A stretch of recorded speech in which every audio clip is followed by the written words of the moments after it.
자, 오늘은 우리가 로마서 8장 두 번째 시간입니다. 지난주에는 저희가 여러분 우리가 율법에 대해서 율법의 요구를 이루기 위해 필요한 게 뭐냐, 성령을 우리가 받아들이는 게 필요하다라는 이야기를 우리가 얼핏 조금 나눴습니다.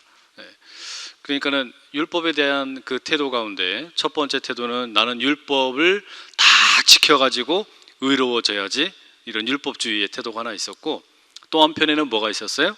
율법 그딴 거 필요 없다, 다 버려버리자, 율법 폐기론자들이 있었다는 말이에요. 그런데 로마서에서 바울은 그렇게 이야기를 하지 않고 뭐라 그럽니까? 우리는 율법주의도 아니고 율법 폐기론자도 아니고 우리는 성령을 힘입어서 율법의 요구를 다 이룰 수 있게 된다. 우리가 이런 이야기를 나눴어요. 그래서 그게 뭐냐면은 카타사르카, 그래가지고 뭐 육신이라는 말과 카타푸뉴마, 그 성령, 영, 이런 이야기 좀 대비된다라는 이야기 드렸는데 기억나세요? 예, 육신이라는 것은 우리 몸뚱아리를 말한 게 아니었죠. 기억나십니까? 예, 그거 조금 이따 다시 더 좀 이야기 나눌 겁니다. 그래서 우리는 육신을 따르는 게 아니라 성령을 따르는 사람이 되어서 이제 율법의 요구를 이루어가는 삶이 될 텐데, 그때 우리가 7장 맨 마지막에 나왔던 것처럼 오호라 나는 곤고한 사람이로다, 이 사망의 몸에서 누가 나를 끄집어내주랴, 이 고민으로부터 우리가 해결이 된다 그랬잖아요. 그 이야기를 오늘 조금 더 나누도록 하겠습니다. 그런데 이 시작을 하면서 다시 또 우리가 기억을 해야 될 게, 이 로마서에 기록되어 있는 육신이라는 말과 몸이라는 말이 다르다는 거예요. 그죠? 여기에 육신이라는 말은 사르기라는 말이라고 그랬고, 몸은 소마라는 표현이라고 그랬는데, 그러니까 육신은 우리가 지금 가지고 있는 이 몸뚱아리를 말하는 게 아니에요. 이 몸을 말하는 게 아니에요. 또는 뭐 내 육체에 관련된 걸 이야기하는 게 아니고, 육신, 그럼 뭐라 그랬습니까? 죄된 본성. 이제 큐 하면 바로 나오네요. 임마누엘 찬양대는 확실히 훌륭하십니다. 그러니까 이 사르, 육신이라는 것은 죄된 본성, 또 자기 중심성, 타락한 우리의 일단 모습, 이런 걸 가리키는 표현이란 말이에요. 그러니까 그건 우리 몸뚱아리를 가리키는 게 아니에요. 몸을 말하는 게 아니란 말이에요. 그래서 그런 육신과 대비되는 것으로 뭐라고 이야기하냐면 이제 영. 그때 이 영이라는 것은 영혼과 육신, 우리 이렇게 얘기할 때 그런 대비되는 걸 말하는 게 아니에요. 영도 뭐예요? 영은 성령. 그러니까 육신과 성령의 대비를 지금 일으키고 있는 겁니다. 이 두 개를 비교를 해주고 있는 거예요. 그러니까 육신은 죄된 본성이라 그러면, 성령은 뭐 하나님의 뜻을 이루어가려고 하는 그런 의지라고도 할 수 있겠죠. 그러니까 우리 뜻이 아니죠. 하나님의 뜻이죠. 우리가 그렇게 나눌 수 있어요. 그런데 관건은 뭐냐? 그러니까 내가 육신을 따르면 절대로 율법의 요구를 다 이룰 수가 없다. 뭐 해야만 가능하다 그런 거예요? 성령을 따라야만 가능하다. 우리 이 이야기 나눈 겁니다. 그런데 그러면 왜 육신을 따르면 안 되고 성령을 따라야 되냐? 이제 이 이야기를 우리가 좀 나눠야 되겠죠. 그리고 어떻게 해야 되는 거냐? 이 이야기가 이제 오늘 우리가 나누려는 이 5절에서 11절까지의 이야기입니다. 자, 먼저 우리가 5절과 6절의 말씀 한번 같이 읽어볼게요. 5절과 6절입니다. 시작. 육신을 따르는 자는 육신의 일을, 영을 따르는 자는 영의 일을 생각하나니 육신의 생각은 사망이요 영의 생각은 생명과 평안이니라. 육신을 따르는 자, 그러니까 죄된 본성을 따르는 자, 그 다음에 자기 중심성을 따르는 자의 일은 뭐예요? 육신의 일이 되고, 영을 따르는 자, 그러니까 성령을 따르는 자의 일은 무슨 일이 돼요? 성령의 일이 된다. 그런데 여기 여러분 이 5절과 6절에서 제일 중요한 단어가 뭐냐? 뭘까요? 이렇게 말하면 참 어렵죠, 그죠? 뭐 사지선다라도 주든지, 그렇죠? 여기서 지금 제일 우리가 눈여겨봐야 될 단어는 뭐냐면 생각이라는 단어입니다. 생각. 자, 5절과 6절 다시 한번 읽어보세요. 시작. 육신을 따르는 자는 육신의 일을, 영을 따르는 자는 영의 일을 생각하나니 육신의 생각은 사망이요 영의 생각은 생명과 평안이라. 여기서 그러니까 제일 중요한 게 뭐냐면 이 생각이라는 거예요. 생각. 이 생각이라는 말이 이 로마서를 쓴 바울이 헬라어로 프로네오라는 말을 써요. 그런데 이 말이 우리말로 번역하면 생각한다는 뜻도 있고 또는 이해한다라는 뜻도 있어요. 뭔가를 이해하고 받아들이고 이런 뜻이에요. 그런데 왜 이 지금 생각의 문제가 제일 중요하냐? 우리가 여러분 그 7장에서 이야기 나눌 때 그런 이야기 기억나세요? 제일 치열한 전쟁터가 어디라고 그랬습니까? 우리 마음이라고 그랬잖아요. 우리의 마음과 생각, 우리의 마음과 생각이 제일 치열한 전쟁터예요. 그래서 죄라는 놈이 어떻게 했습니까? 기회를 틈타 가지고 율법을 이용해서 우리의 마음과 생각을 딱 지배해 가지고 거기에 탐심을 일으켜서 에덴 동산에서부터 아담과 하와가 그 선악을 알게 하는 나무의 과일을 따먹게 만들어 버렸잖아요. 기억나세요? 그러니까 그게 시작이 어디였냐면은 이 마음의 생각이에요. 이 마음의 생각에, 그러니까 마음과 생각이 말하자면은 지금 육신이 지배하는 거예요. 우리를 마음과 생각을 지배하고 있는 것이 육신의 생각이란 말이에요. 이 육신은 그러니까 뭐예요? 죄된 본성의 생각이란 말이에요. 죄된 본성의 생각. 그러니까 우리가 육신의 일을 이기고 성령을 따라 산다라는 것은 뭐냐면 생각이 달라지는 거예요. 생각이. 마음의 이제 중심이 달라지는 거예요. 그러니까 육신을 따르게 될 때에는 어떻게 됩니까?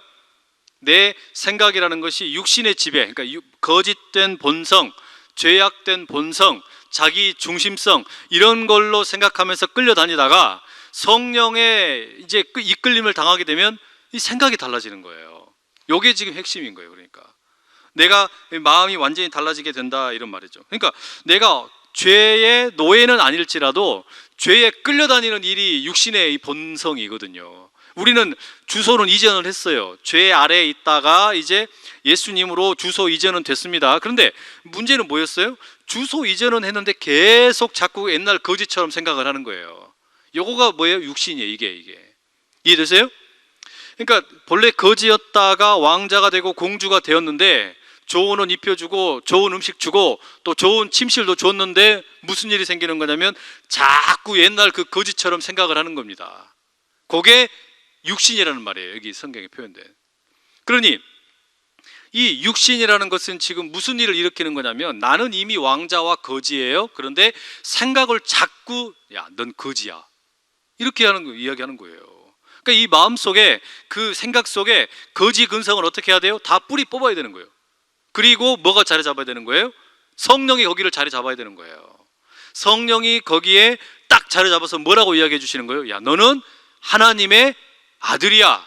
하나님의 딸이야. 너는 왕자야, 거지야. 거지는 아니죠. 왕자이며 공주야. 이걸 이야기해 줘야 되는 거예요. 이거를. 이 생각과 마음이 꽉 자리를 잡아야 된단 말이에요. 지금 이게 그러니까 포인트라는 말이죠. 그러니 여러분 보십시오. 생각한다라는 게 이게 무슨 의미예요? 내가 누구냐 이걸 찾는 거예요. 내가 누구냐. 생각을 한다는 거. 그러니까 육신의 생각, 영의 생각. 여기서 제일 중요한 건 내가 누구냐, 내 신분이 무엇인지를 잊어버리면 안 된다 이 말이죠. 여러분 이게 그리고 얼마나 답답하겠어요. 이 왕자하고 거지를 비교해 놓고 보면 왕자인데 자꾸 거지처럼 생각을 하면 얼마나 답답할 노릇입니까? 그는 왕자의 아버지도 답답할 거예요. 우리 아버지도 그런다니까요. 저 위에 계신 아버지도. 우리 위에 계신 아버지도 아이 너는 내 아들이고 내 딸인데 왜 자꾸 거지의 자식처럼 그렇게 행동하고 산거냐. 이해되세요? 그러니 얼마나 답답하시겠어요. 그러니까 우리가 어떻게 해야 돼요? 이 마음의 계획이 뒤집어져야 된단 말이에요. 자, 그러면 생각을 성령께서 지배하는 것이 어떤 식으로 일어나냐. 이제 그 7절과 8절에 보시면 성령이 아니라 육신이 우리의 생각과 마음을 지배하게 될 때 일어나는 일이 묘사가 되어 있어요. 자, 우리 7절부터 한번 읽어볼게요. 7절 시작. 육신의 생각은 하나님과 원수가 되나니 이는 하나님의 법에 굴복하지 아니할 뿐 아니라 할 수도 없음이라. 자, 보세요. 이 죄라는 놈이 아담과 하와에게 탐욕을 딱 일으키니까 그 마음의 계획이라는 것이 결국은 무엇을 가져왔습니까? 선악과를 먹어버렸죠. 이걸 먹음으로 인해서 어떻게 된 거냐면 아담과 하와가 하나님에 대해서 원수가 돼버린 거예요. 그것처럼 우리가 이 육신의 생각에 사로잡혀 있을 때는 계속해서 그 생각의 모든 것이 다 뭐냐면 하나님과 원수되는 일들이었단 말이에요. 그러니 무슨 일이 하나님의 법에 굴복도 못하고 순종을 할 수 있는 능력이 없는 거예요. 그죠? 이게 지금 말하자면은 육신의 생각의 이 모습이라는 겁니다. 그 다음에 8절도 한번 보세요. 8절 함께 읽습니다. 시작. 육신에 있는 자들은 하나님을 기쁘시게 할 수 없느니라. 그러니까 육신의 생각을 가지고 있는 사람들은 절대 하나님을 기쁘시게 할 수 없다. 하나님을 영화롭게 할 수가 없다라는 거예요. 그러니까 아무리 내가 지금 예수님을 힘입어서 하나님의 자녀가 되었어도 아직 육신의 생각 속에 사로잡혀 있게 되면 하나님을 기쁘게 할 수가 없는 거예요. 그러니까 여러분, 이게 참 그러니까 얼마나 이 초라한 구원이에요. 내가 예수님의 자녀가 예수님을 통해서 하나님의 자녀가 되었는데, 그러니까 하나님의 이제는 백성이 되었는데 생각이 아직도 육신의 생각이 남아 있으면 어떤 일이 되는 거예요? 하나님을 기쁘시게 못하는 거예요. 하나님을 기쁘게 하는 일이 아니라 맨날 이 죄가 좋아할 일만 하는 거예요. 이게 그러면 얼마나 초라한 구원이냐 이 말이에요. 볼품없는 구원이 된다 이 말이죠. 그죠? 그러니 우리가 이거를 여러분 깊이 생각을 해봐야죠. 그러니까 이게 하나님을 기뻐할 수 없다라는 말은 뭐냐면 결국은 진짜 즐거워할 것을 즐거워하지 않고 엉뚱한 것을 즐거워한다 이 말이에요. 우리 인생이 정말 기뻐해야 할 것을 기뻐하지 않고 엉뚱한 것을 기뻐하는 일이 생긴다. 지금 그 이야기를 해주는 게 이 8절입니다. 여러분, 웨스트민스터 소요리 문답 1번이 뭐예요? 우리의 신앙 고백의 첫 번째 1번 이렇게 되어 있습니다. 사람의 제일 되는 목적이 뭐냐? 이렇게 물으면 뭐라 그래요? 하나님을 영화롭게 하고 그분을 영원토록 즐거워하는 것입니다. 이런다고요. 사람의 제일 되는 목적이 뭐냐? 사람이 살아가는 인생의 목적이 뭐냐? 하나님을 영광스럽게 모시고 그리고 그 하나님을 내가 영원토록 내내토록 즐거워하고 기뻐하는 겁니다. 그걸 우리가 신앙 고백의 1번 웨스트민스터 소요리 문답의 1번으로 고백을 해요. 그런데 육신의 생각, 그 육신이 우리의 이 마음과 생각을 지배하고 있으면 절대 그 일을 못한다는 거예요. 이걸 죽었다 깨나도 못하는 거예요. 그러니 여러분 어떻게 해야 돼요? 내가 정말로 기뻐할 걸 기뻐하고 싶고 그리고 즐거워할 걸 즐거워하고 싶으면 생각의 주체가 바뀌어야 되는 거예요. 육신이 아니라 성령을 따라 생각하는 법이 자리 잡아야 된다 이런 말입니다. 자, 그러니 여러분 이제 9절 이하에 보시게 되면 결국 말하려는 게 뭐냐? 하나님의 영, 성령에 의해서 그 생각, 그 마음이 이제 지배를 당하게 되면 비로소 하나님을 기뻐하는 삶을 살게 된다라는 이야기 나오겠죠. 자연스럽게 그렇게 이야기 나올 거 아니에요? 근데 여러분 이게 무슨 이야기냐? 우리가 로마서를 처음에 강의를 시작을 하면서 그런 이야기 드렸어요. 우리가 이 로마서 읽어갈 때 이걸 마치 우리가 드라마처럼 읽어보자, 또 우리가 배우라고 생각을 하고 읽어보자. 기억나세요? 그런 이야기 드렸었는데, 자 이제는 그 이야기를 조금 더 자세히 드릴 수가 있어요. 무슨 이야기냐면, 할렐루야 얘들아 이게 무슨 이야기냐면, 여러분 배우들이 어떤 연기를 한다라고 생각을 해보세요. 그러면 이 배우가 연기를 할 때 꼭 필요한 게 뭐가 있냐면 대본이 있어야 돼. 대본. 그죠? 그러니까 그 대본을 보고 어떻게 하는 겁니까? 그걸 따라서 연기를 해야 돼요. 그런데 혼자서는 절대 이제 이 그 명배우가 될 수가 없어요. 그럼 누가 있어야 돼요? 연기를 잘하려면 그 연기를 지도해 줄 사람이 있어야 되는 거예요. 감독이 있어야 돼요. 감독. 그래 감독이 뭘 해주는 거냐면 이 대본의 이제 의도가 무엇인지, 우리가 이걸 어떻게 연기할 것인지 이런 내용을 나누는 거예요. 이들 놔두세요. 괜찮아요. 그러니까 이게 말하자면은 그 연기를 잘하기 위해서 대본을 잘 알고 이 대본을 제대로 우리가 연기할 수 있도록 도와줄 수 있는 감독이 있어야 된단 말이에요. 이해되세요? 자, 그런데 우리의 컨트롤 타워에 이 생각과 마음에가 육신이 자리 잡고 있을 때는 이게 연기가 제대로 될 수가 없는 거예요. 발연기야, 발연기. 맨날 이상한 연기가 많이 나오는 거예요. 그런데 감독이, 새로운 감독이 오면 달라져요. 육신이 아니라 누가 오시냐? 성령이 오시면 달라지는 거예요. 그러니까 성령이 그래서 뭐냐면 우리의 인생의 감독이에요. 감독. 내가 배우라면 아름다운 밤이에요 하는 그런 멋진 배우가 되려고 그러면 이런 연기를 잘하기 위해서는 누가 필요하냐면은 감독이 필요한데, 그 감독이 누구냐면 바로 성령이시라는 거예요. 성령. 그러니까 이 성령께서 하시는 일이 뭐냐면요, 크게 보면 두 가지예요. 우리의 생각을 주장한다, 또 마음을 주장한다. 그러는데 두 가지인데, 하나는 뭐냐? 대본을 똑바로 읽어라, 요거 가르쳐 주는 거예요. 대본. 그러니까 대본의 의미가 뭔지를 가르쳐 주는 거. 그 다음에 요거를 읽은 다음에 그 다음에 뭐 하라고 그러냐면 이거를 이제 우리의 연기를 할 때 어떻게 적용시킬 거냐라는 걸 가르쳐 주는 거예요. 요 두 가지를 가르쳐 주는 거예요. 그러니까 성령은 그래서 감독이 되시는 거예요. 무슨 말이 되세요?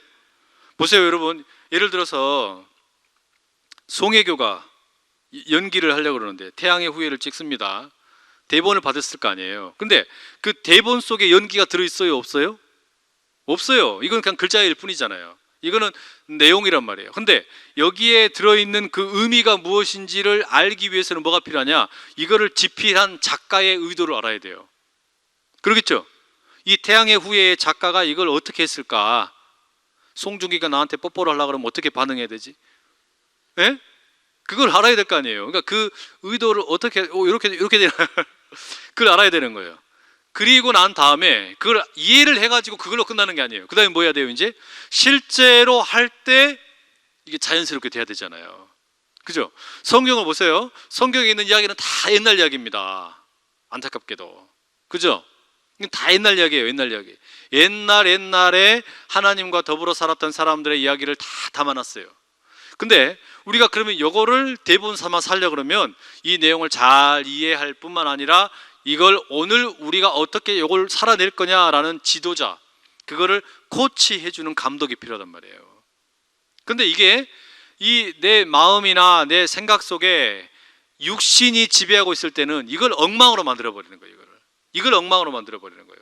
이 성경을 읽어도 제대로 읽지 못하게 만들고 연기를 할 때도 제대로 못하게 만드는 거예요. 자, 보세요. 아담과 하와에게 일어났던 일도 마찬가지입니다.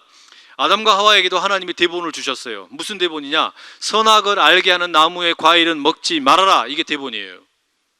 다른 거는 다 먹어라. 생육하고 이 땅에 충만해라. 모든 피조물을 다 다스려라. 이게 뭐예요? 다 대본이에요. 하나님이 주신 대본이에요. 근데 그 대본대로 잘하면 됐는데 이 뱀이란 놈이 와가지고 이 죄가 와가지고는 속삭여서 그 말하자면 하나님의 의도를 막 뒤집어 버리잖아요. 죽을까 하느라 막 이렇게 바꿔버리고 반드시 죽으리라 그랬는데, 그러니까 이게 무슨 일이 생긴 겁니까? 하나님의 의도를 자꾸 막 이렇게 뒤집어 버리는 거예요. 그러니까 아담과 하와의 이 머리가, 생각의 마음이 오류가 생겨버린 거예요. 이거 먹어도 안 죽겠지, 괜찮겠지. 그러면서 실제적인 행동을 어떻게 해버린 거예요? 먹지 말아야 될 선악을 알게 한 나무 과일을 먹어버린 거죠. 이게 그러니까 육신의 지배를 받아서 이런 일로 그냥 쫙 끌려가 버린 겁니다. 우리도 마찬가지예요. 성령께서 오셔야만 비로소 우리가 말씀을 제대로 깨닫는 거예요. 성령께서 우리를 제대로 붙들어 주시지 않으면 우리가 성령을 절대 이해할 수가 없어요. 성경을 읽기는 읽는데 내 마음대로 읽어버리는 거예요. 내 마음대로, 나에게 좋을 대로만, 나에게 유리하게만 읽어버리는 거예요. 이해되세요? 자, 예수님이 주기도문을 가르쳐 주셨어요. 그런데 뜻이 하늘에서 이루어진 것 같이 땅에서도 이루어지게 하여 주시옵소서. 이렇게 우리가 기도합니다. 그러면 앞에 거는 딱 잘라버리고 땅에서도 이루어지게 하여 주시옵소서. 근데 하나님, 요 땅에서도 이루어지게 해주십시오. 우리 땅 복받게 해주십시오. 부동산 잘 되게 해주십시오. 땅에서도 이루어지게 해달라고 그러니까 그렇게 하면 돼야 안 돼요? 아니, 얼토당토 않는 이야기잖아요. 무슨 이야기인지 이해되시죠? 그러니까 성령께서 나에게 깨달음을 주시지 않으면, 여기에는요 무슨 뭐 잠자고 있을 때 갑자기 막 그냥 홍두깨로 막 두드러 패가지고 이건 이런 뜻이다 가르치는 그런 게 아니잖아요.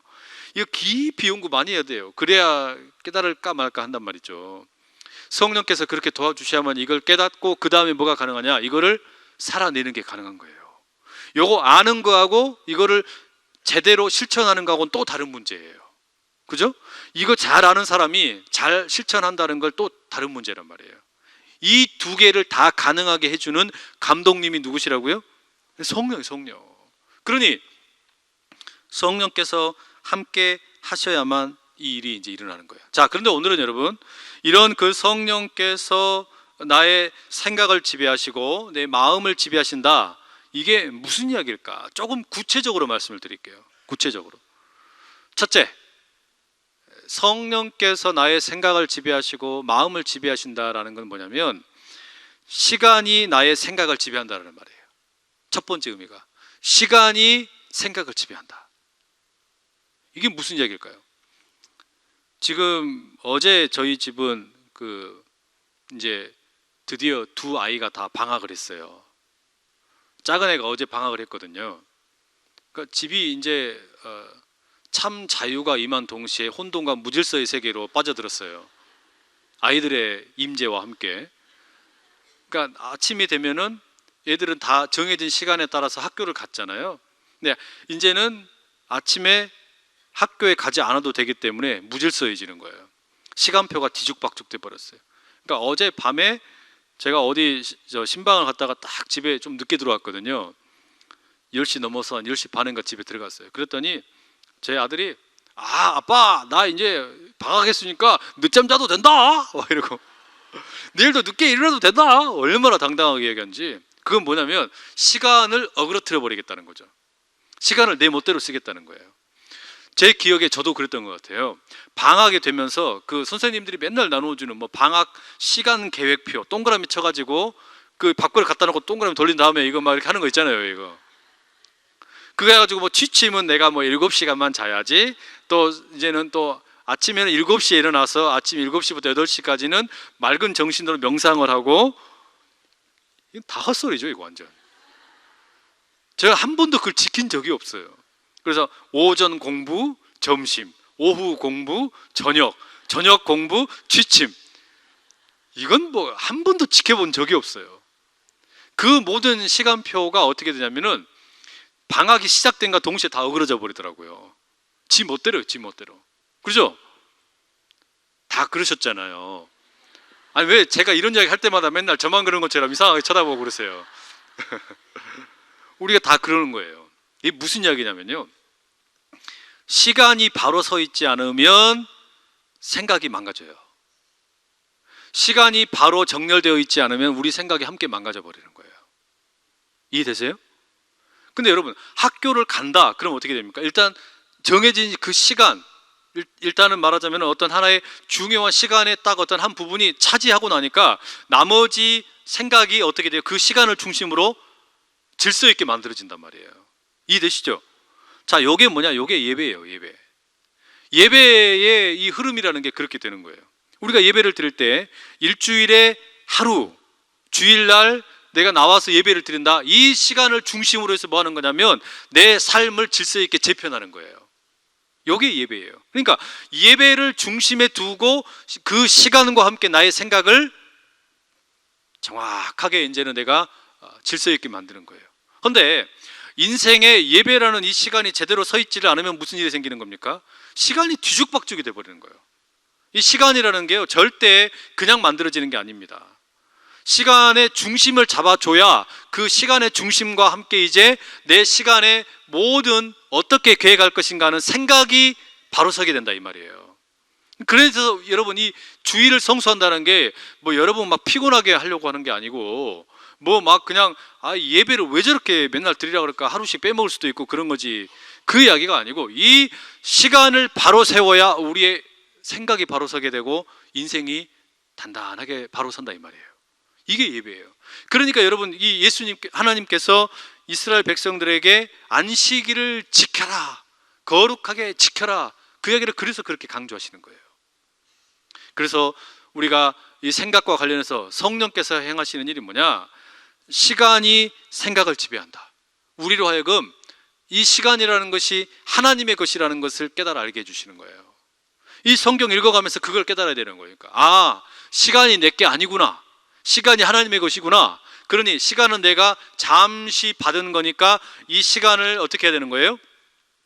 하나님 중심으로 재편하는 생각을 가져야 된다는 말이에요. 그래서 시간이 생각을 지배하는 거예요. 두 번째, 이 생각은 공간이 생각을 지배합니다. 공간이 생각을 지배해요. 이게 무슨 이야기인지 이해되세요? 공간이 생각을 지배한다. 내가 어떤 공간에 머물러 있느냐라는 것이 내 생각을 지배해요. 내가 어디에 있느냐라는 것이 내 생각을 이끌고 간다는 말이에요. 이해되세요? 예를 들면 여러분, 내가 회사에 있을 때는 회사에 있다라는 그 공간이 나의 생각을 회사와 관련된 업무에 집중하게 만들어요. 내가 가족들이랑 함께 야구장에 갔다. 그러면 그 시간에 있는 그 야구장에 있다라는 것이 뭐합니까? 나를 야구라는 게임에 집중하게, 내 생각을 거기다 만들어 간단 말이에요. 내가 술집에 갔다. 그러면 그 술집에 술에 마시는 것에다가 나의 생각을 집중시키는 거예요. 내가 도박장에 갔다. 그러면 그 도박장에서 도박을 하고 있는 그 도박장이라는 장소가 나의 생각을 지배하는 거예요. 이해되시죠? 이게 무슨 말이에요? 왜 공간이 생각을 지배한다는 건지. 그래서 여러분, 공간을 어떻게 만드느냐라는 것이 너무 중요한 거예요. 아무렇게나 우리가 여러분, 그래서 집을 만들 때도 우리가 여러분 뭐 집에서 인테리어 뭐 하시잖아요. 뭐 리모델링을 하고 하시잖아요. 집 지을 때 아무렇게나 짓습니까? 그러지 않죠. 상당히 공을 많이 들여 짓잖아요. 특히 우리 여성분들은 어때요? 어디에다 이렇게 신경을 많이 쓰세요? 주방. 왜냐? 그 공간이 생각을 지배하는 거예요. 거기에 내가 머물러 있을 때 이 공간이 마음에 들어야 요리를 하고 싶은 마음이 막 드는 거 아닙니까? 그렇죠? 이게 공간이 마음에 안 들면 나이 맨날 오뚜기 3분 요리 먹어라 이래버리고 막 이럴 거 아니에요. 이래본단 말이에요. 이 특정 성표를 말하면 안 되는데 하여튼 이러면 안 되잖아요. 그러니까 그게 중요한 거예요. 그 공간이 어떤 공간이냐라는 게. 그래서 여러분, 우리가 예배 드릴 때 술집이나 도박장에서 예배를 안 드리잖아요. 그렇죠? 우리는 구별된 장소, 구별된 공간에서 예배를 드리는 겁니다. 그러니까 이스라엘이 출애굽 이후에 광야 길을 걸어가는 동안에 이 성막을 운반을 하면서 갈 때 보십시오. 늘 이 어떤 진을 친다, 진을 배치한다 그럴 때 그 중심에 뭐가 있습니까? 성막이 있어요. 성막을 제일 중심에 두고 그 다음부터 1진, 2진, 3진, 4진, 5진, 6진, 7진, 8진 이런 식으로 나누는 거예요. 그 하나님의 공간을 중심에다 두고 그 일을 하는 거예요. 이게 무슨 일이 되시죠? 그러니 여러분 보십시오. 시간을 하나님께 맡겨드리는 것처럼 내게 주어진 공간도 하나님을 중심으로 배열해야만 내 생각이 바로 서는 거예요. 그러니까 여러분, 우리가 이 성전을 귀하게 여겨야 되는 겁니다. 요즘에는 그러니까 뭐 이제 이런 경우들도 있지 않습니까? 뭐 공간이 중요하냐, 뭐 예배 아무 데서나 드리면 되고 뭐 그러는데 그게 절대 그렇지가 않아요. 그러니까 예배 드리는 공간이 아무 데서나 드려도 된다라는 게 절대 그냥 그렇지가 않은 겁니다. 이 공간 자체가 대단히 의미가 많이 있는 거예요. 사람이 내가 어디를 가느냐를 보면은 그 사람이 누군지를 알 수 있어요. 여러분이 다니는 장소를 가만히 보세요. 일주일 동안에 나의 동선을 살펴보시면 그 사람이 무슨 생각을 하고 사는지가 드러나는 거예요. 그죠? 그러니까 요즘에 여러분 그 블랙박스 이런 거 다 이렇게 달고 다니잖아요. 또 차량에 무슨 뭐 이렇게 위치 추적 장치 이런 게 다 돼 있지 않습니까? 모르시죠? 그런 게 다 돼 있어요. 국정원에서 다 조사를 합니다. 그래가지고 이 사람이 어디로 가는지 동선을 다 체크를 해버려요. 그러면 무슨 일이 생기냐? 이 사람은 이런 데 가는 거 보니까 이런 사람이네, 딱 드러나 버리는 거예요. 이 사람이 가는 데가 어딘지를 보니까 이 사람은 이런 사람이구나. 그 장소가 어디냐, 내가 머무는 공간이 어디냐가 그 사람의 생각을 보여준다니까요. 그 사람의 삶을 보여주는 거예요. 그러니까 여러분, 이게 우리가 기억을 반드시 해야 되는 겁니다. 그 다음에 셋째가 뭐냐면, 이 생각을 지배하는 게 뭐냐면 소유가 생각을 지배합니다. 내가 지금 소유하고 있던 게 뭐냐, 내가 무엇을 소유하고 있느냐라는 것을 보면 그 사람의 생각을 알 수가 있어요. 예를 들어 내가 소유하고 있는 게 돈이다 라고 그러면은 그 사람의 생각은 뭐가 지배하는 거예요? 돈이 지배하는 거예요. 돈이 끌고 가는 거예요.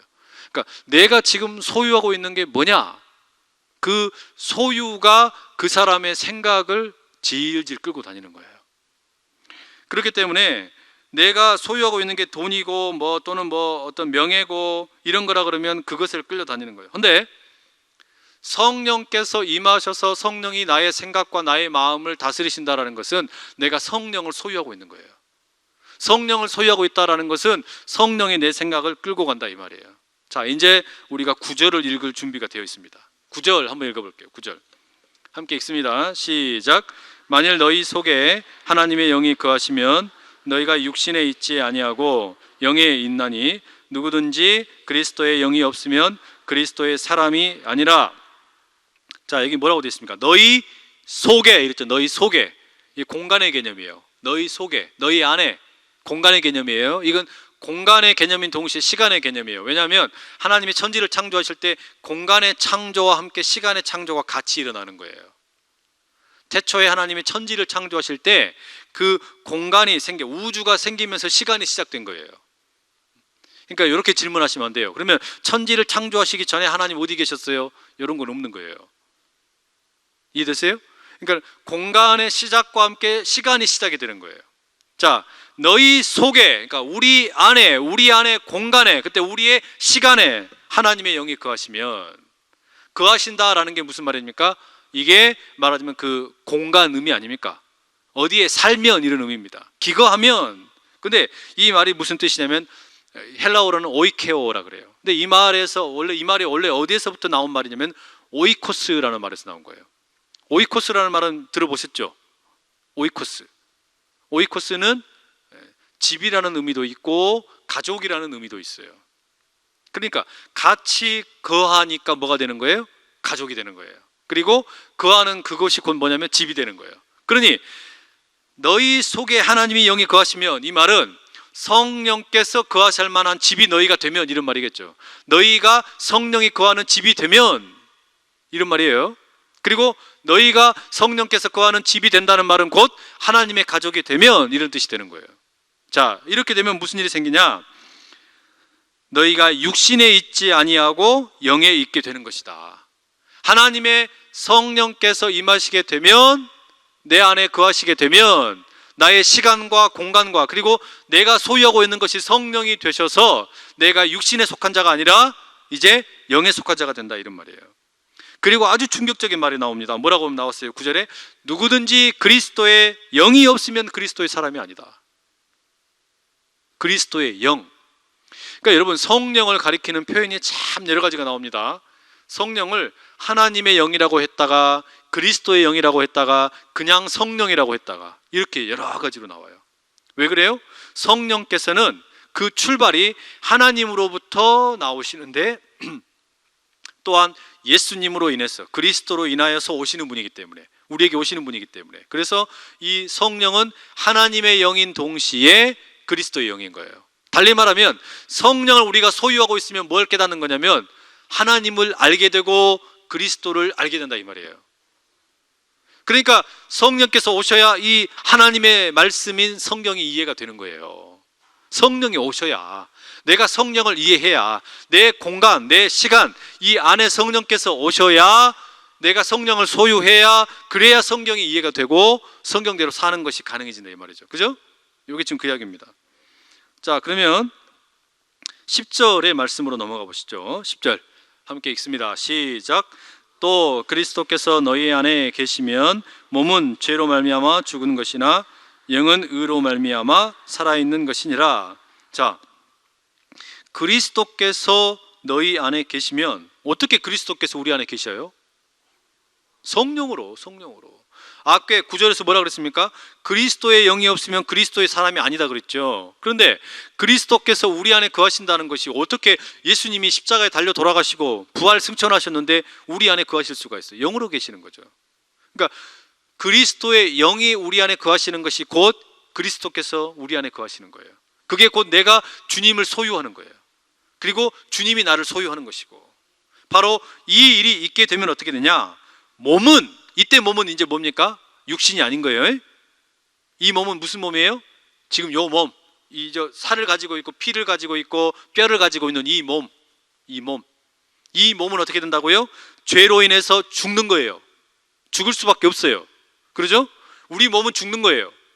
그게 아담과 하와의 범죄 이후의 모든 인생의 결과입니다. 누구나가 다 이 몸은 죽음을 맞이할 수밖에 없죠. 그래서 몸은 죄로 인해 죽을 것이나 영은 어떻다 이런 거예요? 영은 의로 말미암아 살아있다. 의로 말미암아 의롭게 된다라는 거죠. 예수 그리스도께서 내 안에 계셔서 의로워져서 살게 된다, 그 이야기 해주는 거 아닙니까? 자, 그 다음에 마지막 11절로 가보겠습니다. 11절 어떤 일이 생기냐? 함께 읽습니다. 시작. 예수를 죽은 자 가운데서 살리신 이의 영이 너희 안에 거하시면 그리스도 예수를 죽은 자 가운데서 살리신 이가 너희 안에 거하시는 그의 영으로 말미암아 너희 죽을 몸도 살리시리라. 자, 되게 복잡하죠? 복잡한데 좀 잘라 읽을 필요가 있어요. 앞에 10절에서 뭐라 그러냐면 우리 몸 어떻게 된다고요? 죄로 인해서 죽는다 그랬어요. 죽는다. 그랬죠? 반드시 죽을 거예요. 죽어야 돼요. 그런데 그 다음에 11절에 뭐라 그러냐? 예수를 죽은 자 가운데서 살리신 이, 이게 누구예요? 예수를 죽은 자 가운데서 살리신 분, 하나님이시죠. 자, 그 살리신 이의 영 뭐겠습니까? 하나님의 영 뭐예요? 성령이에요. 성령이 너희 안에 거하시면, 그 말 다 잘라버리면 11절. 그 다음에 그리스도 예수를 죽은 자 가운데서 살리시니, 여기도 누구세요? 이게 하나님이에요. 그 하나님이 무슨 일을 행하시냐? 너희 안에 거하시는 그의 영으로 말미암아, 우리 안에 거하시는 누구예요? 성령. 성령으로 인해서 뭐 한다고요? 너희의 죽을 몸도 살리신다. 앞절에 10절에 뭐라 그랬습니까? 우리 몸이 죄 때문에 반드시 죽는다 그랬잖아요. 반드시 죽는데 다시 뭐라 그러시냐? 우리 안에 성령이 거하시게 되면 하나님께서 예수님을 살리신 것처럼 우리도 그 몸을 다시 살리신다는 거예요.